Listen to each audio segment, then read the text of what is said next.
Why are they so against the African youth? Is there something the African youth can do about it? Welcome to Africa Business Channel. If you have not subscribed to this channel, we ask that you do so. Please like and share this video.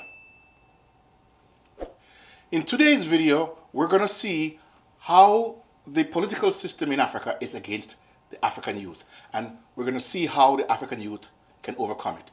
First, let's take a look at the typical structure of the political system in many African countries. So typically what you have is you have two parties that run the country, and they alternate between governments. So this one is government, this one's opposition, and vice versa, back and forth. The bottom line is these two parties control the power structure. And in some countries, you might have one strong party, and then you have two smaller but combined strong party equivalent to the one big party. But it doesn't matter which way you look at it.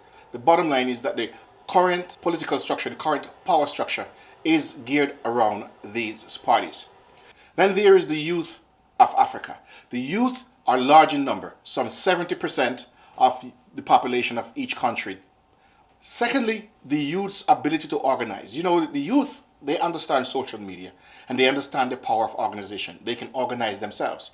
So that group, the youth itself, is another power base, but it's not as strong as the other two parties or three parties that I mentioned earlier. But the youth have numbers in their favor. So let's take a look at how the parties view the youth. Typically, African political parties and governments ignore the youth. They see the youth as detrimental to whatever they want to do. They really don't believe they have to cater to the youth or do anything for the youth. Typically, they expend energy opposing whatever the youths might come with or might try or might even ask for. Let's take a look at a recent election, the election in Nigeria, to see how the youth have used their power to organize and their numbers and how that ended. The youth in Nigeria were simply fed up with the police and the government not listening to them. Now, coming up was the Nigerian election. And the youth thought to themselves, wait a second, there are a large number of us. Let's organize and let's see if we can get heard. So, they organized themselves, they used social media, and quickly they became a force to be reckoned with. At some point, they want to translate that organization they have into political power. So they looked around and found a small party that they could put their power behind. And part of that comes from the fact that the youth believe that they cannot negotiate, or if they do anything with the big two parties or big three parties, that those people are just simply going to ignore them. So they set out to essentially chart their own course. So they backed a small third party, and they backed a candidate that they believe, if elected, the candidate would do or would work on behalf of the whole of the country, and in particular the youth. That led to a major problem, because strategically they are saying, look, let's chart our own course. We can't deal with these parties because they're not going to listen to us. They're not going to do anything for us. But the power in the country reside in those two big parties. And they saw the youth, or what the youth was doing, as directly opposing both big parties. And what do you think they do? They set out to stop the youth. They had time, they had money, they had influence, and they had power. And they put all of that to bear. And when the election was over, the candidate for the youth is not the president of the country, and the youth's organization, the youth's effort, all of that energy that they put into trying to get that person elected went up almost in flames, so to speak. That led to massive frustration, and a lot of youth saying, look, I'm done with politics. I don't want to touch it anymore. I don't want to even deal with this anymore. I just want to get out of the country because the country is falling apart and they're not listening to us. The question, what could they have done differently to get a different result? The youth believe that they can't negotiate with the big parties. They have nothing to give the big parties, or the big parties will still just take them for granted. But that's not true. I want to mention a name. You might be hearing it for the first time, but if you are, or if you have heard it before, great. I want to mention the word think tank, as in think, thought, and tank, as in, a tank. But what a think tank is a group of individuals who are tasked with analyzing or strategizing about a particular thing. So for example, if you organized a think tank, which would be, let's say, 10, 15 people, and their job on the youth's behalf to examine the Nigerian political system, what they would do is they would examine and study and analyze every aspect of the government and the political system, who the players are, what they do, and what motivates them, and how you can come up with a pitch for them. That's what a think tank does. And in the West, in America and the Western world, think tanks are all over the place. When the US government, when foreign governments typically act, they're acting with the advice and strategy that comes out of these think tanks. So the youth now, the strategy they had was not a complete one. They did have a strategy, but it was a strategy that was easily defeated. If you have not subscribed to the channel, we ask that you do so. Please like and share this video. Now, let's look at how the youth could have changed a few things and got what they were looking for. If you know about political parties, you know that every single political party wants two things. They want money and they want vote.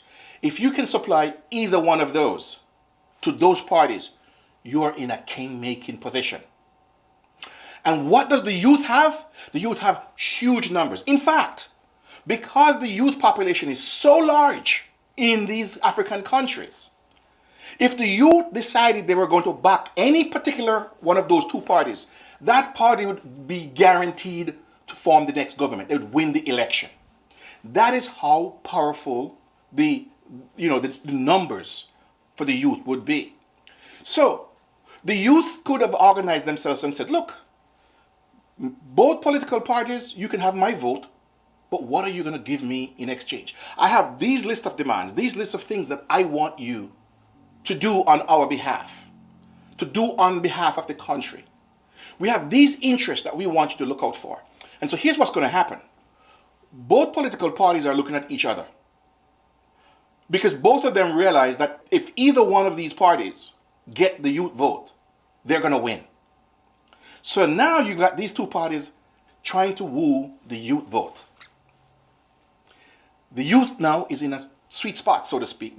Neither of them will want to rock the boat, because if one party raises a hand at the youth will take their vote to the other party. Now you say, okay, you back a particular party and that party wins. What's to stop them from saying, hey, listen, I don't really care. We're now in power. Here's how you would correct that situation. Again, the think tank would have come up with those scenarios. They'd have walked through that scenario, so that would have been presented to the youth group, and they would know they have options. And one of the options would be, okay, so you don't want to do the things you said you were going to do. You're going to want to walk away. Well, next election, we will simply go to the other party.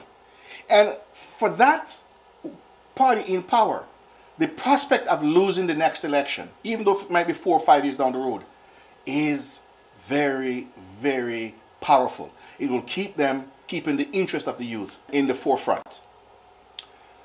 So that's what happens if they decide once they get in.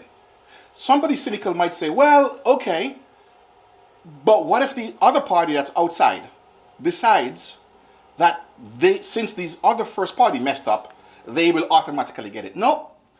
Again, that's part of the strategy that the think tank would have come up with. And it would have been like, okay, so if the first party, the one that's backed, messes up and don't deliver, the next party doesn't automatically get it. Because now the next party, the prospect of them not getting the vote means that they now have to still cater to the youth or still try to please the youth to get the vote or make the promises and ultimately deliver the promises. So the idea of not getting the vote for the party that's out of power, that's in the opposition, the idea of not getting that vote is something that they're not going to take the chance at, because it's a sure guarantee thing. If the youth backs them, they're going to win. So that is for that reason, it's highly unlikely that the opposition party, the one that's outside, would not cater to the youth. Because after all, they would have seen what happens or what is about to happen to the party that's in power. They're about to lose because they didn't fulfill or carry out what they said they were going to do.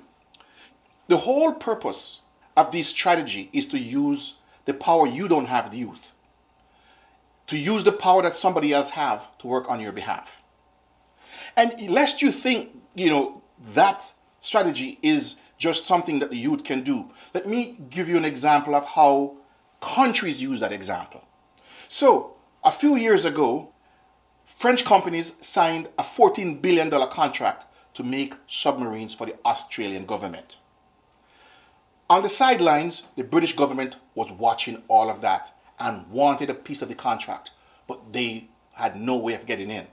They couldn't go to the French government and say, hey, give us the contract. And they couldn't go to the Australian government and say, cancel the contract.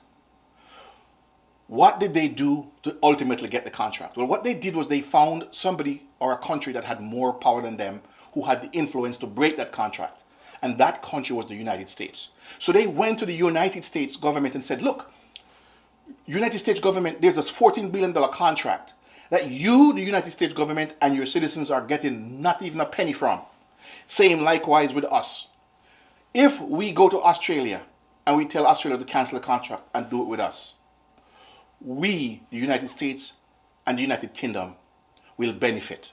And you know what the United States did? They went to Australia, told Australia to cancel the contract with France. And they did. And the contract was awarded to the United States and to the United Kingdom. Now, when this happened, France lost its mind because it's a $14 billion contract. They withdraw their ambassador. They went crazy. The bottom line, what I'm explaining to you is, here is a country strategically. And by the way, the idea of doing this came through their think tank. So the think tank came up with this idea and the government executed it. And now they have this contract because the United Kingdom used someone with more power, more prestige to work on its behalf. And the youth in Nigeria could do the same thing. The youth in Africa. That is how you need to use the strategic opportunities to make it work for you. Use the existing system, but figure it out how to make them do your bidding. And they will do it because for them, every political party I know wants votes. These political parties think the youth is against them, and so they ignore the youth. Now you have a strategic way of making those people, those parties, those existing systems work for the youth. It's understandable that youth thinks that these parties are corrupt. But when you back a political party in a case like that, you're not standing for everything they stand for. You're simply aligning your interest to benefit you. You don't even have to join their party. All you have to do is promise to vote, and then when there is time, you actually vote. Use your ability to deliver vote to assist one or the other party. And whichever party gives you the best option or best result or promises the most and delivers the most, that's the one you back.